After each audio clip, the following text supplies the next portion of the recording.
political analyst Eric Ham to cover it all for us today. Let me start with Trump blaming Ukraine for starting the war. Your thoughts, your reaction?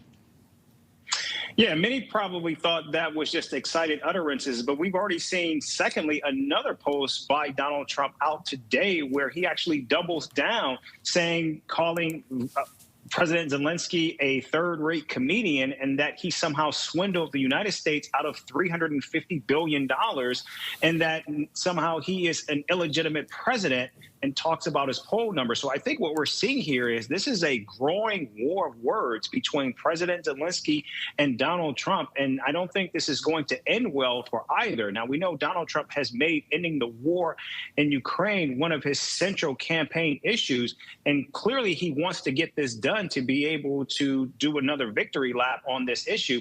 But it looks like it's going to be much, much harder, because while the Trump administration is moving very aggressively, clearly what we're seeing here is President Zelenskyy is unwilling to actually go along with anything that does not involve a substantial involvement by Ukraine at the table. Yeah, we're going to show one of the posts that we've got here from the president that he posted up on social media, on Truth Social, if we can show that to our viewers, just to give people a sense of some of what Donald Trump is saying here. Think of it, a modestly successful comedian, Volodymyr Zelenskyy, talked the United States into spending $350 billion to go into a war that couldn't be won, that never had to start, but a war that he, without the U.S. and Trump, will never be able to settle. The United States has spent $200 billion more than Europe, and Europe's money is guaranteed, while the U.S. will get nothing back. And then Zelenskyy hitting back, Eric, saying that Trump is in a Russian disinformation sphere.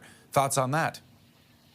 Yeah, again, I think what we're seeing here is how Volodymyr Zelenskyy is showing to the world that he is willing to stand up to this massive disinformation campaign that we're seeing from Donald Trump. And to be clear, this disinformation that we're seeing from Donald Trump is not actually new as it relates to what's going on in terms of his foreign policy projections. We know when he talks about Canada and tariffs, he's always throwing around the number of $250 billion deficit that the United States has with Canada, which we know simply is not true. It's actually closer to $40 billion. And if you take out the oil that the United States receives from Canada, the United States has an actual surplus. And so clearly Donald Trump is trying to implement policy based on disinformation.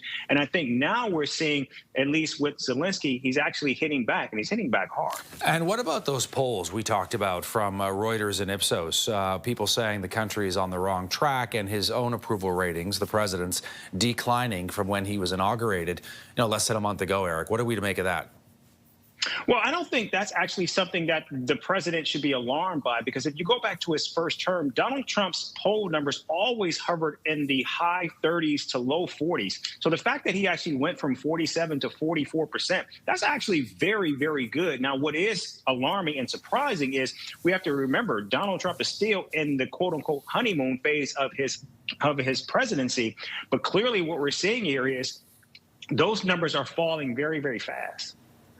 Eric Ham joining us. Hey, Eric, it's always good to see you. Appreciate your time today on this one. All right. Thank you.